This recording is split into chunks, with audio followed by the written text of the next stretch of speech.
Hello guys, good morning. আজকে চলে আসছি আমি আমাদের গ্রামের বাড়িতে। এটা হলো খুলনার একদম লাস্ট সীমানা। এটার আমাদের জেলার নাম হলো মোরেলগঞ্জ বাগেরহাট এবং আমাদের গ্রামের নাম হলো মঠবাড়ি। দেখেন এখানে আসলে মানে প্রাকৃতিক সৌন্দর্য এতটাই সুন্দর যেটা দেখে সবারই মন মুগ্ধকর হয়ে যায়। যেমন এই রাস্তার এই খালের পাশে রাস্তা, তার পাশে আবার মাঠ, তারপর রাস্তার চারপাশে যে গাছপালা, এটা দেখার মতো সৌন্দর্য। এটা আসলে শহরে পাওয়া যায় না। আমরা আসলে শহরে থাকি, বাট এই সৌন্দর্যটা উপলব্ধি করতে হলে আপনাকে অবশ্যই গ্রামে আসতে হবে, কারণ গ্রাম ছাড়া আপনি এই ধরনের দৃশ্য কোথাও খুঁজে পাবেন না। দেখেন পাশেই আপনার মাঠ ক্ষেত আছে, এখানে ধান, এখন ধানের সময় তো ধান দিয়েছে সবাই।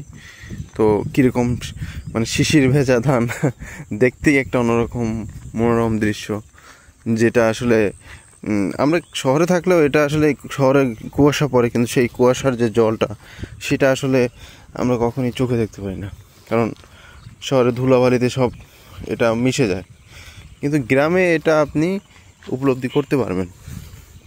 দেখেন আপনাকে একটু জুম করে দেখাই, কুয়াশার সেই জলগুলো দেখেন কত সুন্দর, দেখার মতো দৃশ্য। এটা সে গাছের উপরে কুয়াশা, আমরা সেই ছোটোবেলা থেকে দেখে আসতেছি। হ্যাঁ, তো দেখেন এখন আমি যাচ্ছি এখন আসলে সেই ন্যাচারাল যে ফিশ, হ্যাঁ আমরা শহরে তো সেই ফিশ যেটা খাই সেটা চাষের হয়ে থাকে। তবে আমি গ্রামে যেহেতু আসছি, তো আমি চাচ্ছি এখান থেকে কিছু মাছ নিয়ে যেতে। সেই জন্যই আসলে সকালবেলায় বের হওয়া। তো কোথায় মাছ ধরছে সেই কি বলে, এখানে খাল আছে, তারপরে ঘের আছে, ঘের থেকেই আসলে মাছগুলো তোলা হয়। তো দেখি কোথায় পাই, আপনাদের দেখাবো, আপনারাও দেখবেন।